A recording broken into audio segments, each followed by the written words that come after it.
Hello, and welcome back to Play of the Game, a limited gameplay podcast. I'm Ryan, And I'm Jason. and this is our fourth episode. This is actually the first one we're recording after we released the first two. And thank you, everyone, for the kind feedback. I think people generally seem to like it. There were a couple of suggestions, and we're going to try to take those into account. One was just like introducing ourselves at the beginning of each episode and having a title, for example, that reflects like the character of the gameplay decision that we're doing. So I will try to change the title for this one, give it a little bit of a subhead. We'll kind of get into that as we go, but as a reminder for everyone, here's how we want you to listen to this. We will link out to a 17 lands log in the description. This entire podcast is going to be about this one decision in the spot that we link to. So go look at that spot, absorb it, and then come back. And especially if you're listening just on audio, listen, throughout the episode with that in mind. So I can turn it over to Jason. How would you describe this spot? It's a pretty easy one. Yeah, so this is the simplest spot you could imagine. Simplest in terms of board states, but something that comes up all the time in limited, which is it is turn 3. You are on the play. We have 3 lands in play, 1 plains and 2 islands. Our opponent played a 2-drop with their island plains. It's the Knowledge Seeker, the 2/1 Vigilance that grows when you draw cards, and when it dies, it creates a clue. And the decision is a very simple one. We have about 3 things in hand we could cast.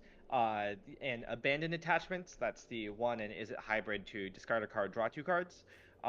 We have the Earth Kingdom Jailer, that's the 3 mana 3/3 that exiles a thing with mana value 3 or greater until it leaves the battlefield. Notably, if we cast it right here, it would just be a 3/3.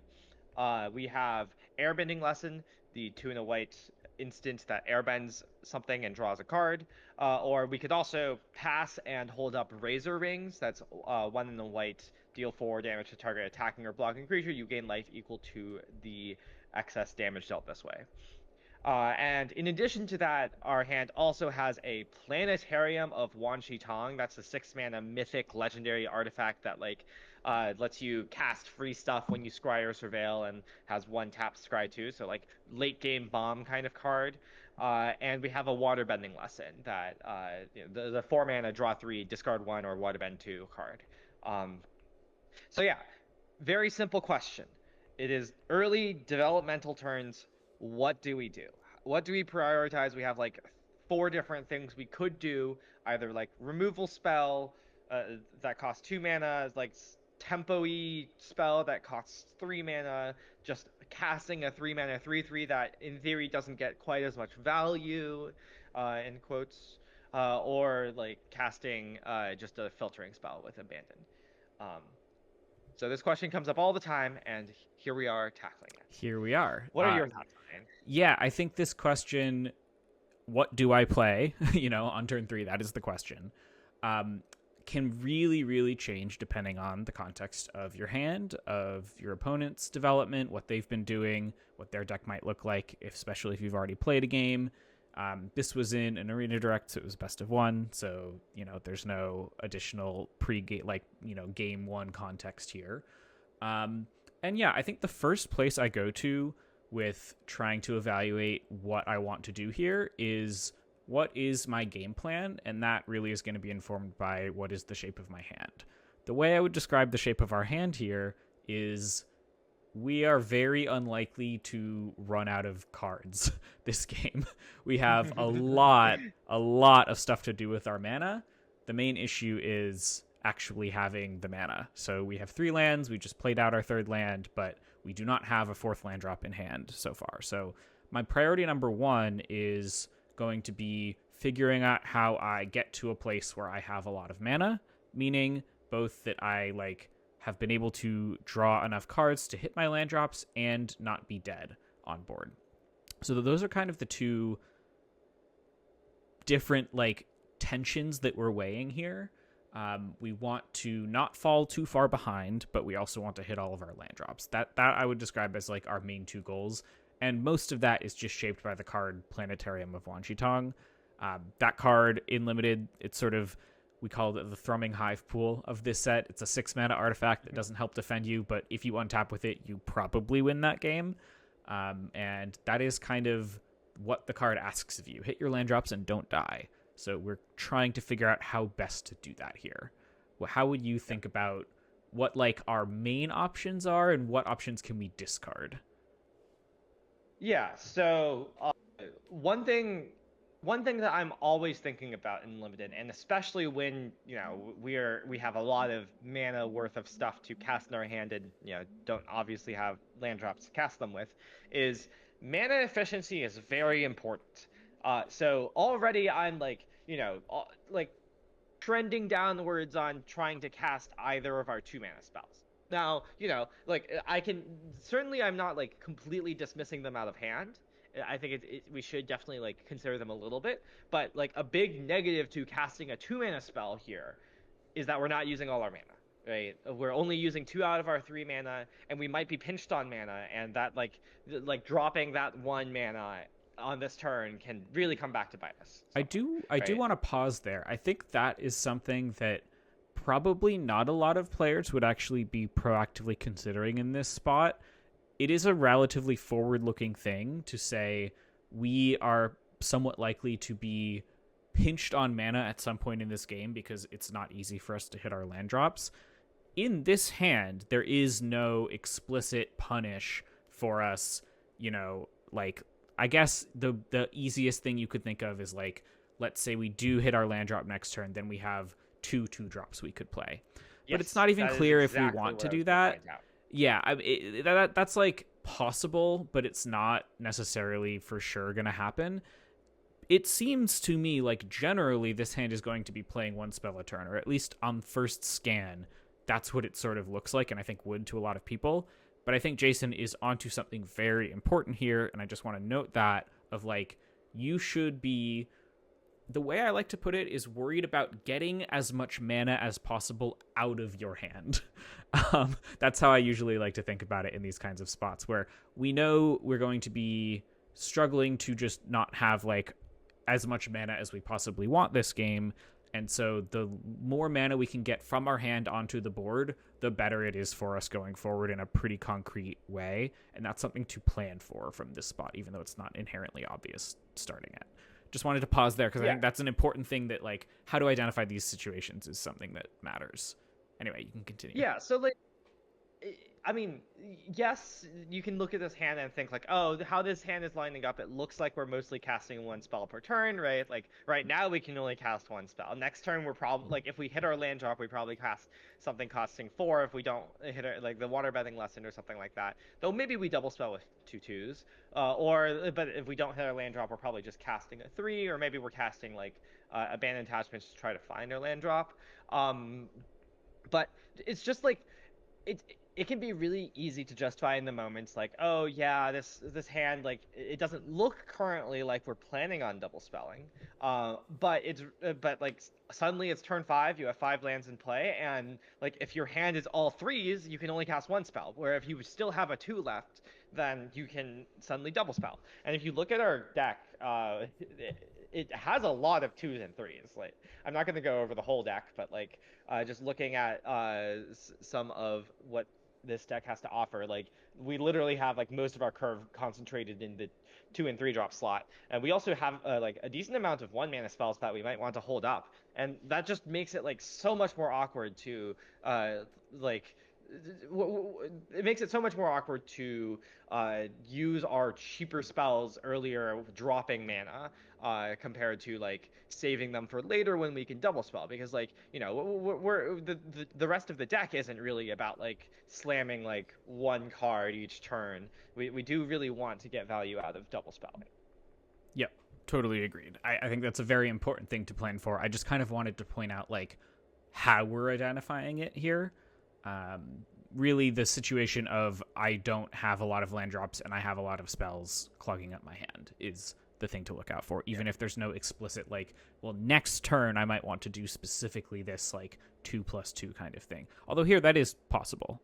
It's just might not be something that a less experienced player would see right away. And so I want to Anyway, we've belabored this point too much. So we are probably leaning towards casting a 3-drop. I think that is the right way to think about this.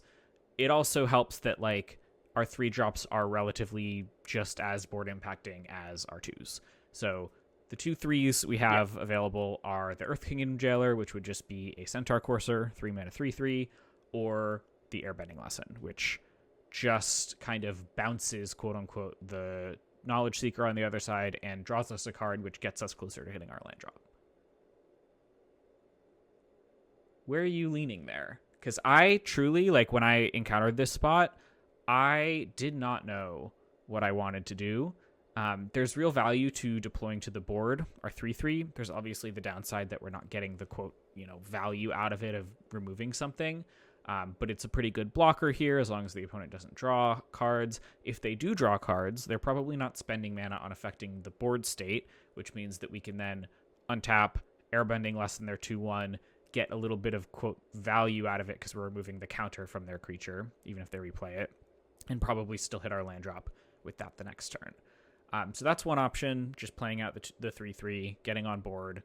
But the other option would be to Airbending Lesson right now, bounce their creature, kind of like draw, like tie the development for this turn and get us closer to hitting our land drop, and then keeping the 3/3 potentially if they like play a 4 later on that we can get, or a 3. Yeah, so I think ultimately my eye is much more drawn towards this Airbending Lesson for a very simple reason. It draws us a card we really want to hit our land drops. like I so I think that the failure mode of casting our so okay, I think that if we draw land off the top, we're like doing pretty well, right? Like no matter what line we take, like drawing a land off the top, that's like things are going well. We're working towards our planetarium, so I'm like less concerned about what happens if we draw land.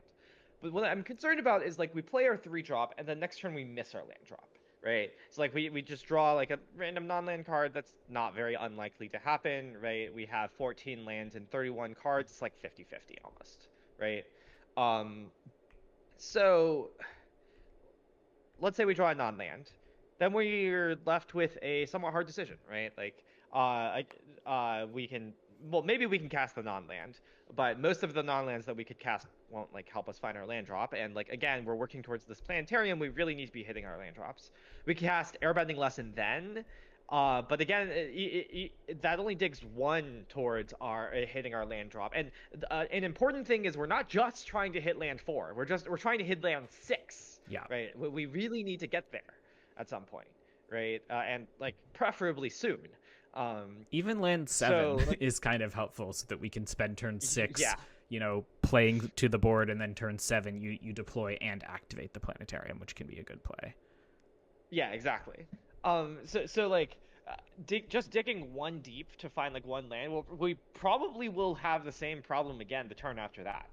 And so like we're maybe incentivized then to go like abandoned attachments plus razor rings the following turn on turn 4, or like abandoned attachments plus some 2 mana spell in order to like dig towards our land drop, hit our land drop, and like cast our spell. And in fact, like no matter what line we take, I'm like pretty interested in doing that either way, because again, I just like want to dig towards our land drops, and I want to do so in a tempo positive manner. I like kind of want to discard this water bending lesson to abandon attachments. Let's be honest. Yeah, agreed. Because like we don't need it if we're gonna slam a planetarium at some I would point. say that this hand So does yeah, not need more ways to spend mana to draw cards and not affect the board.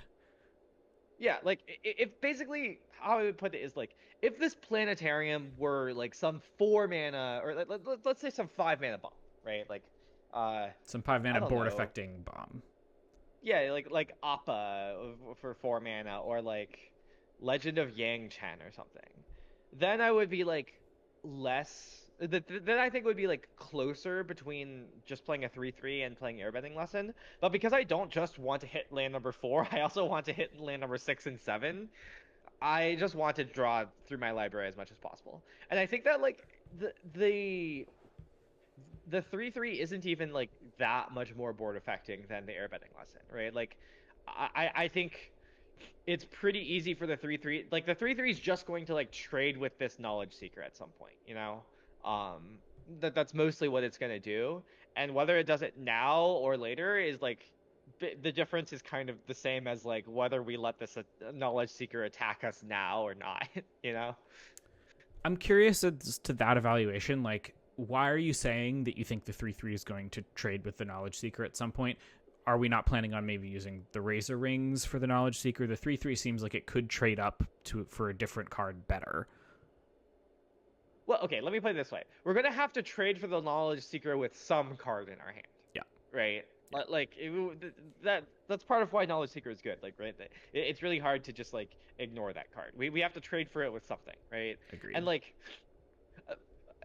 and you know, okay, I think that if we play the 3/3 now, we're more likely to have to trade it for the knowledge seeker than if we airbend the knowledge seeker. Um and this is like a thought that's a little hard to explain, but like I basically I think that if we airbend the knowledge seeker, we are more able to like do abandoned detachments plus razor rings next turn and save our like 3/3 for like doing something later. Whereas if we play our 3/3 now, we kind of like are pressured to trade it off at some point, and like we're probably like it's more likely that it gets traded off for the 2/1. Because it's sort of a Uh, vanilla creature instead of a creature that's like taking away one of their threats. Is that why we're more well, no, likely? That's kind of what you're saying? well, okay, let me put it this way. If we play the 3/3 now, we have invested mana into our 3/3, and we want our 3/3 to do something and do it probably not the shape of our hand, right? I mean, we can attack with it, but like that's not going to do all that much for our current what we currently believe is our game plan, right? Uh, so like we will want to cash this 3/3 in as soon as possible, and it's entirely possible that like the best way to cash this 3/3 in will be trading with their 2/1, I see. right? That makes sense. So yeah, I think I like that framing a lot where we're using our cards to push forward our game plan. Our game plan is clearly survive till the late game, especially with creature combat. The earlier you make a trade, the better it is for defending in the long run because, you know, if you let turns go by while you're taking damage, that's obviously bad for defending. So, yeah, playing the 3/3 is in some sense based on our game plan making the declaration that I intend to block with this in the next few turns at some point. Otherwise, why did we play it now? We could play it later. I like that framing a lot. A couple other questions, and you know, I'm going to be playing a little bit of just devil's advocate here. I agree with Jason's evaluation of the play, but wanted to kind of round things out, just make sure that we've covered all of our bases. So there's an obvious downside to casting the 3/3 now, which is just that we lose out on the ability to exile something with it.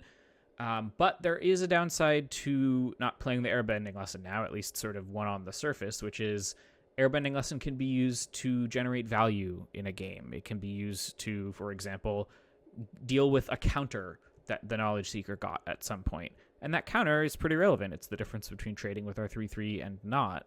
So my question is, I guess, like, let's say we assume that because we have this abandoned attachments to cast next turn, we are very likely to at least hit our 4th land drop. And then going forward from there, we should be able to like airbending lesson and stuff. Let's say we're not actually that worried about hitting our land drops because we do have the dig tools in our hand.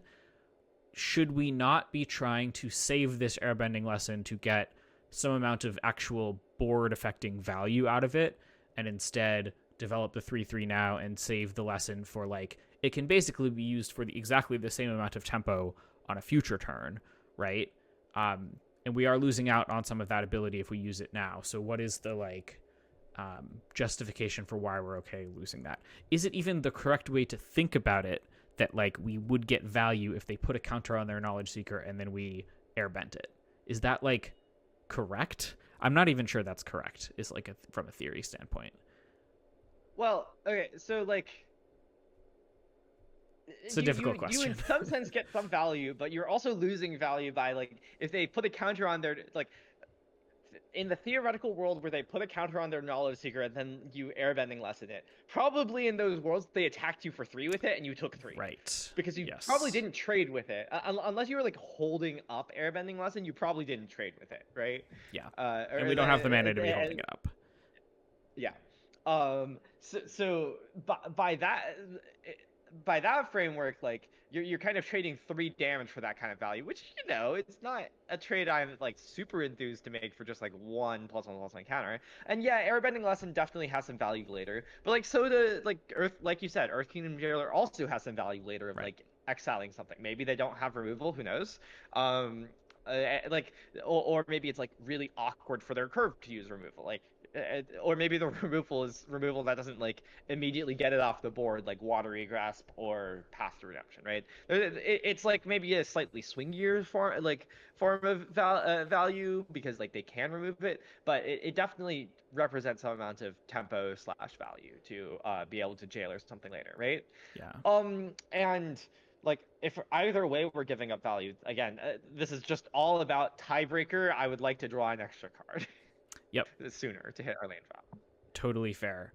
I want to say that I have had this realization a little bit recently with these Fiend Hunter type effects, where there is this kind of line of thinking like, oh, it's a swingier type of value, right? Because let's say, they cast a 3-drop, I remove it with the Earth Kingdom Jailer, and then they untap and cast a removal spell with my Earth Kingdom Jailer. This is a little bit not true when the 3-drop like hasn't enters the battlefield ability and you're letting them trigger that twice, but it sort of seems like you took a risky play and then got punished for it. If you like did this thing where you cast your 3-drop, they cast theirs, you cast yours and removed it, and then they get like sort of 2 3-drops worth of value from removing yours. But the difference, right? Compare that to just having cast a normal creature and then they untap and remove it. You've actually gained a little bit of value by exiling their card because you got to remove it from having haste essentially the following turn. So Yeah, there isn't actually this like, even though it's a feel bad, it's not actually a negative for them to kind of have the answer for your answer in this case. And I think that's an important part of why like it's not actually kind of protecting us from a future blowout to play the Earth Kingdom Jailer out as a 3/3 here. Because it really will have the same or marginally better effect on the game, even if it gets removed later as just a normal 3/3 would. That's, I think, one thing that like I, without thinking about it too carefully, kind of fell into as a fallacy, thinking about these Fiend Hunter type effects that I've since like corrected on and wanted to share that small little insight. Okay, yeah. last, very, very last, like devil's advocate question. We really, really care about hitting land drops. In fact, we want to hit our land drops up to 6, up to 7. Why don't we just cast Abandoned Attachments and maximize the chance that we hit our land drop next turn? Because the answer to this can be simple. the answer to this is very simple. If we don't hit our in the world, like let's say so that world is the world where you think our land drop is like maximally far down, but that will still hit, right? Yeah. In that case, casting Airbending Lesson first and then Abandoned Attachments is the same as casting Abandoned Attachments first, then Airbending Lesson, except that one of them leaves us with 2 mana next turn instead of 1. Yep. Precisely. Mana efficient. Also, there's the minor detail of like we have 1 extra card to look at before we decide what to discard with Abandoned Attachments. Yeah. So if we're assuming it's a spell, always Waterbending Lesson. Yes, it's going to be Waterbending Lesson probably, but I don't know. There could be a stinker in our deck at some point, like a Sokka's Haiku. We would probably discard instead of the Waterbending Lesson. Maybe not. Fair enough. Yeah. All right. Yeah. So that's it. I think this is a really good illustration. Just to reveal to people, I did play the 3/3. I was for some reason not thinking too carefully about it and just wanted to get out a blocker. I don't actually remember what ended up happening in this game. It was a very long game. What ended up happening is you missed your land drop for many turns, even after casting all your card draw spells. So it didn't really matter that much the order that you cast your spells, I think. My deck is very good, but yes, I did miss my land drop for a very long time. Anyway. But you did win the game. Oh, cool. I think. Good to know. All right. Or at least the game went on a long time after that, so you didn't immediately lose the game at least. Yeah, one of the suggestions people had was we remove this like bar on the bottom that shows how long the game went. This game went 14 turns. I'm looking at it our screen right now, so it's a very, very long game. Okay, actually, maybe you lost this game, but it certainly wasn't because of this decision. Yeah, definitely not. But it was still an interesting spot, regardless. Cool. All right. Well, that will be it for this episode. Thank you guys for listening. And yeah, this is probably one of the more simple spots, but we're going to kind of go back and forth like I've been saying on this.